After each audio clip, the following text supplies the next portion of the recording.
Sometimes YouTube can be really hard. Oftentimes I come up with these fun ideas where I come across some old piece of hardware and I think, ooh, I can turn this old janky thing into some cool new janky thing and it'll be fun and people will love it.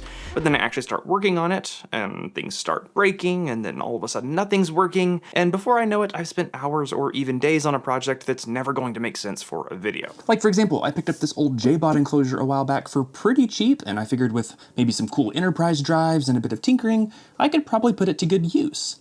Yeah, sure, it's a bit old and probably pretty power hungry and most definitely loud as heck, but it can't be that bad, right? Well, as it turns out.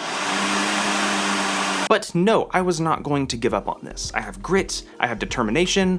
Also, Server Part Deal's already sent over a bunch of drives for this project, so I knew I needed to find some good way to put this to use. And I ended up landing on an idea that I think is actually pretty awesome. Rather than trying to use this old guy as more of a normal storage server, what if you instead built a backup server that could occasionally power on, run a backup task, and then safely shut down? That way, this old enclosure and a bunch of SAS drives aren't just going to shred up your power bill. Plus, thanks to something called SnapRAID along with MergerFS, it could also have features like easily being able to add in drives in the future, using mismatched drives, and more. I think this project could be fun, but also pretty useful. Well, assuming I can actually get it working, but since you're watching this video, there's a pretty decent chance I did, so let's get started. All right, first of all, what is this thing and how did I get it? Well, a while back, I did a video on an OEM branded Dell R220 that I bought on Facebook Marketplace. And when I bought that, I actually bought this at the same time.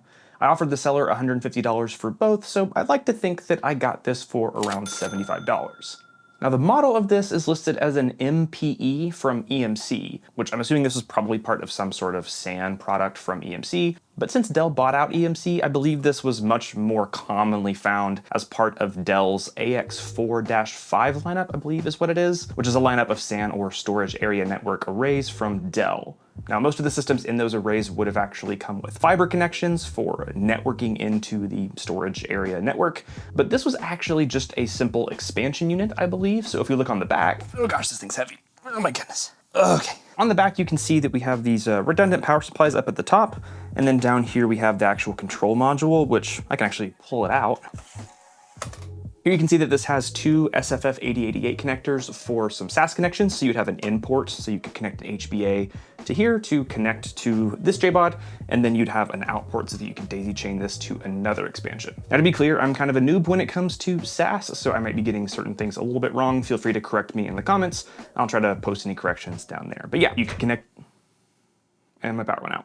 And things start breaking, and then all of a sudden nothing's working. But yeah, the in port would be so that you could connect an HBA on your server to the JBOD to access all the drives, and then the out port would be so that you can daisy chain it to another connector. Now, if you notice, this is hot swappable, and there's actually another bay over here, so you could have two controller modules. And I actually did buy a second one on eBay because they're really cheap.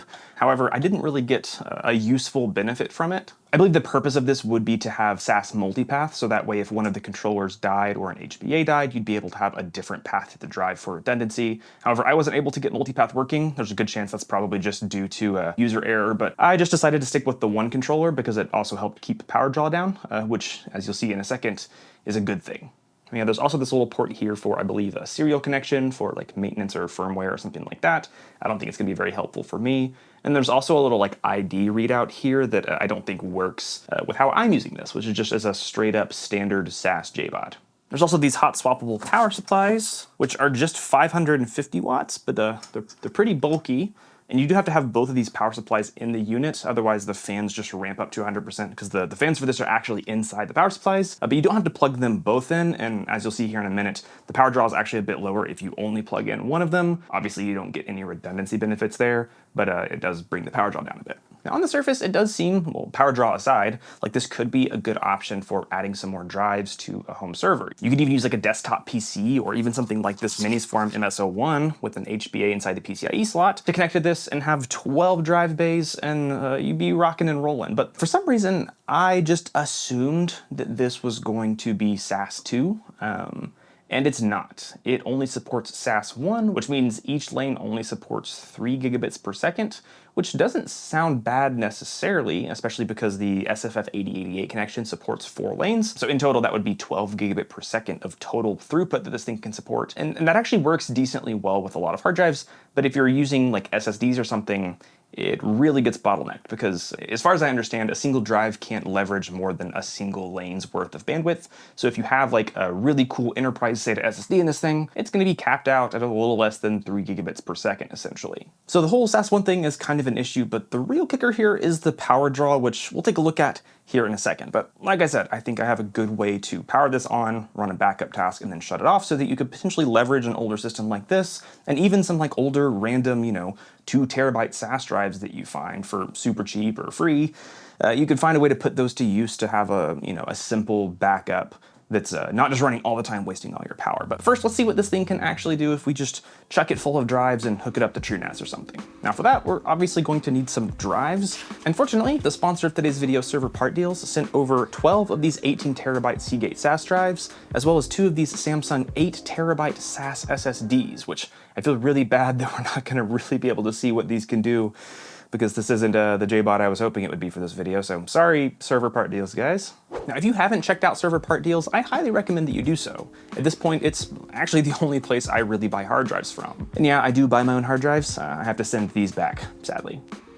While Server Part Deals does sell new drives, the value you can get from manufacturer recertified drives or refurbished drives like these ones here is pretty much unbeatable. With the amount of money you save by going with these, you can buy more drives, higher capacity drives, or just buy some cool enterprise SSDs as well. Just make sure you're using them in something better than this. Oh, and hey, if you are looking for a better JBOD than this here, they sell those as well. Also, just because a drive is recertified or refurbished doesn't mean it's bad. In fact, all of the recertified and refurbished drives go through an extensive testing process where they not only check things like smart data, but they also do sector scans, performance benchmarks, and more. All of their products come incredibly well packaged, and for US customers in the lower 48 states, you get free 2-day shipping on all orders. So whether you're looking for new drives or you want to save money on recertified or refurbished drives, make sure to check out Server Part Deals by using my link down in the description. Now, like I said, they sent over all 12 of those hard drives as well as some SSDs to test out, but we only have 6 of these Caddies, and these are the only 6 that came with this thing. While replacement controllers are pretty cheap for these, the Caddies are not, so rather than trying to buy 6 more of these, I just decided to design my own model and 3D print them. These aren't anything special, they actually don't even lock in place necessarily, but they do allow for plenty of airflow on the front, and you can kind of grab this little grippy part and pull them out. And even the original Caddies don't have any support for 2.5-inch drives, so I also made a different model that can support those 2.5-inch SSDs. And while I was at it, I also printed these little feet because, well, I don't have a rack to actually put this in, and it takes up a lot of space, so instead, I can stand it up like this, and it gives me a lot more room to work with because, well, I will need a system to actually hook up to this thing. Now, rather than going with some cool server or something, I actually just grabbed this Dell Optiplex from the Home Server Challenge Season 2, which has like an i3 something in it and like 16 gigs of RAM, but it has PCIe slots. So I could drop in this quad SAS2 external HBA, as well as a little 10 gig NIC. Now, before we actually put any drives in this thing and get it hooked up, let's just see how loud it is and how much power it draws on its own. Right now, I have this hooked up to a smart plug so that I can measure the wattage, but I can also just do this to turn it on. And as you can see, it gets pretty loud early on, but then it kind of settles down to a much more manageable this. It's definitely not something I would want in my closet or in my office. This is definitely a separate server room type situation because this is as quiet as it'll ever get. And as you can see right now, without a single hard drive in here, it's pulling around 72 watts, which isn't great. Now, if we unplug one of the power supplies, it'll still function totally normally, but you'll see the power draw actually drops down a bit to around 42 watts, which still isn't great, but it's much better. So yeah, if you run one of these, you'll definitely have to make a decision on whether or not you want power redundancy or whether you want it to draw, 30 more watts. All right, so that's what it looks like when there's no hard drives. Let's get it hooked up to the system that's already running TrueNAS, and we'll fill this thing up with some 18 terabyte SAS drives and go from there.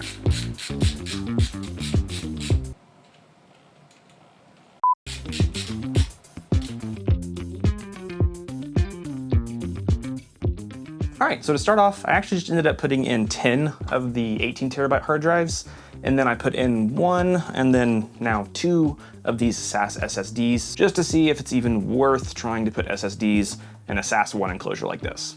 All right, so I've got this all hooked up to this system here, which, like I said, is going to be running TrueNAS. I plugged in the SFF8088 connector on the back. I'm not going to show that because I don't want to turn this back around again because it's super heavy. And we have all our drives in. Let's turn on the JBOD. All right, with all of our drives, we're up to 152 watts, 208, oh gosh. Oh man. Okay, now we're dropping back down, 132. And this should settle down a little bit.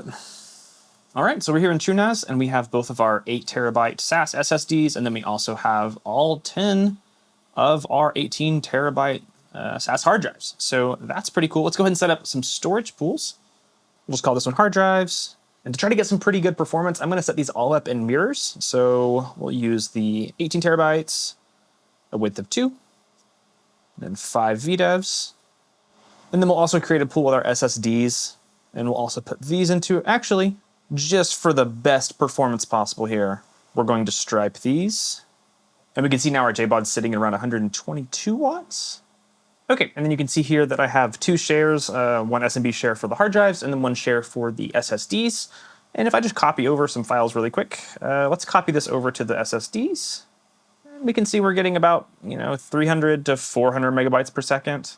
And if we try that on the hard drives, we're getting a little bit better, about the same though. Let's try copying over a much larger file.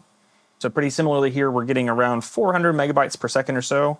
And if we take a look at the reporting in TrueNAS, we can see that we're hitting like around 100 megabytes per second on all of our hard drives. And that's possible because of the 4 lanes we get over that SFF8088 cable. Because it's split up across all of those hard drives, we can, write 100 megabytes or so to each one and get this, relatively decent write bandwidth. And here with the SSDs, I would expect this to be a little bit better. This 300 megabytes per second or so is what I would expect to get with one drive. They're both striped though, so I kind of would expect that we get a little bit better performance here. I don't feel like it's the SSDs that are at fault, even when we're writing to it, because these SSDs should be quite a bit faster. But now when we read these files, if I just copy like this one right here, it's like a 2 gigabyte file or so, something like that, 1 gigabyte, it copies pretty much instantly because it's all being cached in a ARC with ZFS, so it's cached in the RAM. But if we grab this larger file here, and copy that back over, this shouldn't be able to be cached in RAM, and we can see, yeah, we're still only getting like 450 megabytes per second, which is not great. Now, sure, these aren't like NVMe or U.2 SSDs, but they still should be much faster than this. All right, let's do the same thing with the hard drives. And we might have some ZFS caching here, but it shouldn't be able to cache the entire file. Okay, we're pretty much getting close to our 10 gig speed here. Just to make sure, I'm going to copy a much bigger file and test that just to confirm that there's no way that would be able to be cached in memory. All right, so this is like a 60-something gig file. There's no way this could be cached in like the 8 or 10 gigs I have of memory available. And yeah, as you can see, across 5 mirrored VDEVs, we're actually able to hit that 1 gigabyte per second we'd hope to get with a 10 gig connection. If you are able to cram this thing completely full of hard drives to take advantage of all 4 of those SAS lanes, then the performance is actually going to be pretty decent. Well, at least the speed, not the power draw. We're sitting at 150 watts now while we're actually reading from those drives, but the actual bandwidth is okay. However, if you're just running this with a handful of drives, you're going to be limited by that 3 gigabit per second SAS1 link speed. Okay, so right now the JBOD is pulling around 120 watts sitting at idle, and our TrueNAS system is at around 33. So all in all, we're sitting at around 150 to 155 watts idle to run this setup. That may be just fine depending on where you're at, if power is really cheap or even free. But for a lot of people, that's going to be way too expensive, especially if you were planning to use this as more of a backup or like an archive rather than your main storage server. But I think I have a better way to set this up. I'm gonna go over to my desk, I'm gonna get this all configured, and then I'm gonna come back and show you what I did and why I think it makes sense. All right, I've got everything set up. This isn't going to be like a tutorial. I'm not going to dive super deep into how MergerFS works, how SnapRAID works, and how I did all of the nitty-gritty to get this set up. This video is going to be way too long if I did that. So instead, I'm just going to walk you through sort of what I did and show you how it hopefully will all work. I actually haven't run the final product yet. So first of all, if we just look at all of our disks, we can see we have all 10 of our hard drives. And with all of these, I just wiped them and then created a partition and then an XFS file system system on each individual drive. And then if we go to the FS tab, you can see down here under this data comment, you see I have 8 of my hard drives. And then under parity, I have 2 more. And you can see these are all mounted to /mount/data for the data disks, and then /mount/parity for the parity disks. And you can see we have those directories there for the data folder, and then same with parity. But then also in the FS tab, you see this merger FS line here, where I just did /mount/data, and then all of my data disks to this /mount/storage pool. And then here I'm using fuse.mergerFS and then some other arguments that I just copied from a different guide, so I don't exactly know what all of them do. I'm still kind of learning about mergerFS as I'm going. So essentially what's happening here is every single one of those data drives, all 8 of them, have their own file system, but then mergerFS is basically taking all those file systems and presenting them as one. So for example, I were to type in touch and then /storage pool test file 1, I could look inside that storage pool and I would see my test file 1. But I could also go through to my disks, and on one of these, there would be that test file 1 on disk 3. So essentially it's going to write files to different file systems, but then it's going to present them all as one. That way I can just have this one kind of pool that all my stuff goes in, and then that gets just distributed across all the individual drives. Pretty similarly to how Unraid works. Now this is great, but we don't have any sort of redundancy yet, and that's where SnapRaid comes in. So for SnapRaid, you actually adjust the settings in this /etc/snapraid.conf. And here up at the top, I have 2 parity drives. So I have parity and then 2 parity, and those are just mapped to the 2 parity drives. And then I also have this snapraid.parity file at the end. That's just how this configuration works. So basically there's going to be a snapraid.parity file that exists on that drive, and that's what SnapRaid uses to generate the parity data. And ideally, this is the only thing that lives on those parity drives. Now below that, I have all of my data drives. So I have data 1 through data 8, which are just those 8 disks we set up already. And then I have these content files, which I don't believe you have to put this on every single disk. I'm not exactly sure how it works, but I went ahead and put it on every single disk. I actually don't know if it's supposed to be on the parity drives. Maybe not, so maybe I shouldn't have that. It's a really small file though, it doesn't take up a lot of space, so I think it should be fine. And then I just also have this exclude down here for /tmp. You could do other excludes if there were other things you didn't want to generate parity data for to be able to save some space. But now that we have that configuration file set up, we can run snapraid sync. And there shouldn't be anything to do here because I already ran snapraid sync and yeah. We can also do snapraid's status, and we can just see a nice little status of our array, which basically the array is empty at this point because I only have some test files and some directories. But let's copy some actual data over. So for example, I could go copy /media/share. I have a different share mounted for this just for testing. We'll copy Austin Powers over to our storage pool. And for funsies, we'll do another one. And then once again, you can see those files are actually being written across the individual disks.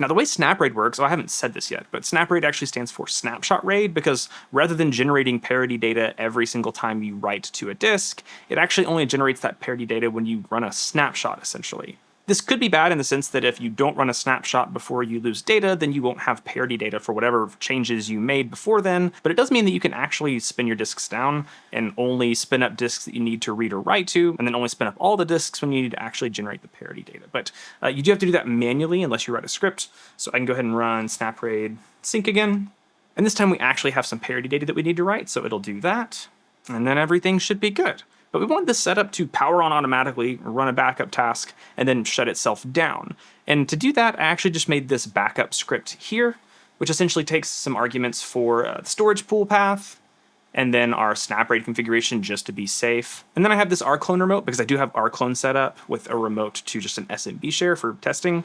And then we have our destination for that rclone task. And then I also have this webhook URL for a Discord server. That way I can actually post notifications to a server every time this runs. I thought that was a nice little touch. And then, yeah, basically this script runs. First, it's going to make sure that the mergerFS file path is there. And then it'll run rclone sync to sync any files from the source over to the destination. And then once that's done, it'll run snapraid sync.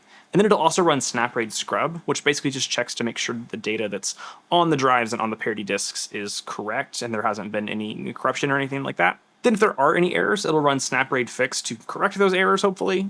And then if everything goes well, it'll send a notification to Discord, and then it'll shut the system down. Then I also created a service file so I can actually run this as like a one-shot service, which I'm actually going to go ahead and enable it. And so now anytime the system turns on, it'll wait a little bit, run that script, and then shut itself down. But the JBOD doesn't know to shut down. It has to actually just be manually powered down. So to make this work, I actually plugged both the system itself and the JBOD into a power strip that's hooked up to that smart plug. And then over in Home Assistant, I just created an automation. So basically, this is going to run at 12 a.m. every Saturday. Obviously, you could change the frequency that you want this like archive backup to run, but yeah, you could set it up to run every morning at 12 a.m. or, whenever you wanted. And then what it's going to do is it's going to turn on that smart plug. And I have that Dell system configured to where anytime there's a power on event, it'll go ahead and start itself up. So that will start the JBOD and the Dell system. Then it'll run its whole script. And in the meantime, basically Home Assistant's just going to keep pinging the Dell system until it loses connection with it for at least 15 seconds. So that would mean that the whole backup job ran, and then the system, shut itself down. At that point, that should have been long enough for the system to shut down and for the drives to go into an idle state, at which point it will cut power to both the Dell system and the JBOD, shutting the whole thing down and saving us some power. So as long as everything goes according to plan, this should work. So I'm going to go ahead and shut down the system really quick. And now I just turned off the JBOD. And so now we should be able to go run this automation as if this were midnight on a Saturday or whenever our event time was. So we'll hit run. System powered on. And hey, we got our system power off message. And down here, we got a successful backup. And it looks like everything's good. The system should power down now here in just a second. And it shut down. Yay! That was actually pretty cool. So yeah, it seems like our backup storage server is working.